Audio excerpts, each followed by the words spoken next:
ये जो वीडियो आप देख रहे हो ये वाल्व के ऊपर है। पीएचई से टॉपिक लिया गया है और यहाँ पे मैं दो तरह के वाल्व के बारे में आपको बताऊंगा। बाकी वाल्व के जो हैं वो नेक्स्ट वीडियो में उनके बारे में डिस्कस करूंगा, क्योंकि वो वीडियो बहुत लॉन्ग हो जाएगा अगर मैं एक ही वीडियो में सारे वाल्व डिस्कस करूंगा। तो इसमें ये जो दो वाल्व मैं बताने जा रहा हूँ बहुत इम्पोर्टेंट हैं और ऑब्जेक्टिव से डायरेक्ट ही क्वेश्चन बनता है इनका।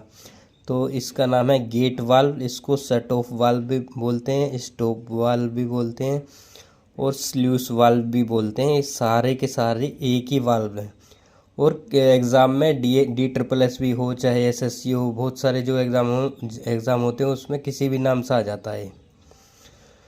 तो पहली चीज़ तो यही है कि ये सारे एक ही वाल्व हैं, इस बात को माइंड में रखना है।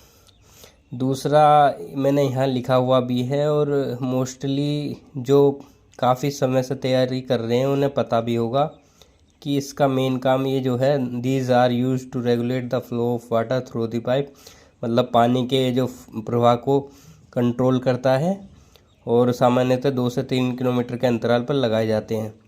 इसमें मतलब याद करने के लिए कुछ नहीं है, मैं जो बता रहा हूँ बस उसको ध्यान से देखना है। इसका नाम जैसे कि इसका नाम है गेट वाल्व, बस गेट वाल्व को दिमाग में ये रखना है कि अपने घर में गेट होता है, उस गेट का काम क्या है, या तो कोई उस गेट से अंदर आ रहा है या तो कोई बाहर जा रहा है।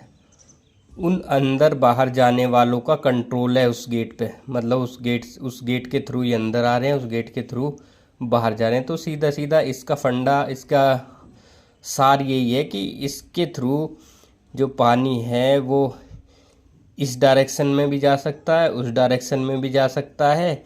जब बंद कर दोगे तो रुक जाएगा फ्लो, खोल दोगे तो चालू हो जाएगा फ्लो। तो जैसा हमारे घर में गेट का काम होता है सेम इस वाल्व का काम होता है, इसीलिए इसका फेमस नाम गेट वाल्व है। बाकी आप स्टॉप वाल्व भी कह सकते हैं, क्योंकि ये स्टॉप कर देंगे तो पानी का फ्लो रुक जाएगा। शट ऑफ वाल्व भी है, शट ऑफ कर देंगे तो पानी का फ्लो रुक जाएगा। स्ल्यूस वाल्व भी इसको बोलते हैं।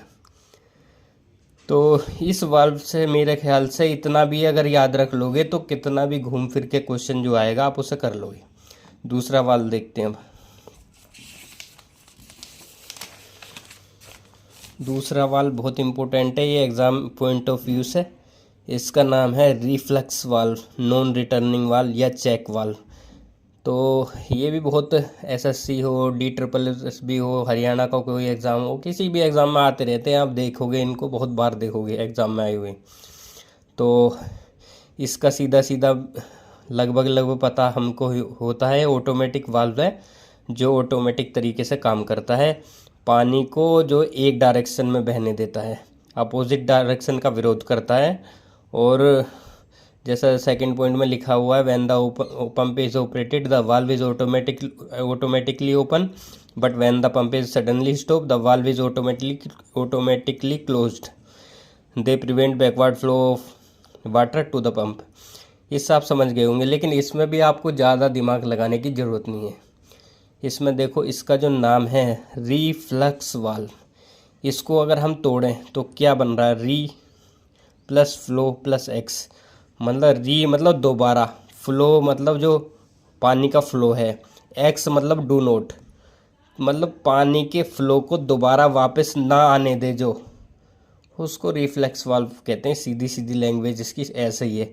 चेक वाल्व के नाम से भी जानते हैं हम, जो घर में हेडपम्प यूज़ करते हैं उसमें जो प्लम्बर आता है वो बोलता है नीचे चेक वाल्व लगा है, चेक वाल्व लीक है या चेक वाल्व ख़राब हो गया, वो हम बचपन से ही सुनते आ रहे हैं। तो चेक वाल्व का पानी जब हम जो उसका हैंडल दबाते हैं तो पानी ऊपर आता है, जो ऊपर आता है वो उसे वापस नीचे नहीं जाने देता, उसका यही काम होता है। नॉन रिटर्निंग वाल्व इसके नाम से भी स्पष्ट है कि जो नॉन रिटर्न मतलब रिटर्न ना होने दे उसको नॉन रिटर्निंग वाल्व बोलते हैं। तो ये मेरे ख्याल से इसको भी आप इनके नाम से ही रट लोगे ना, कोई डेफिनेशन नहीं रटनी, कोई कुछ नहीं रटना, जितना मैंने बता दिया इनके बारे में उतना याद कर लेना। और ये ऐसे मतलब कह सकते हो, एक तो इसके 3 नाम है, उसके 4 नाम है। पहले तो नामों में ही कंफ्यूज हो जाता आदमी कि यार मैंने तो रिफ्लेक्स पढ़ा था, ये तो चेक वाल्व लिख रहा है या नॉन रिटर्न वाल्व लिख रहा है। तो आप पहले बस ये करो कि इनके नाम याद कर लो और जो मैंने बताया उतना ध्यान रख लो। बाकी आपको घूम फिर के जैसा भी क्वेश्चन आएगा आप कर लोगे डेफिनेटली। Thank you.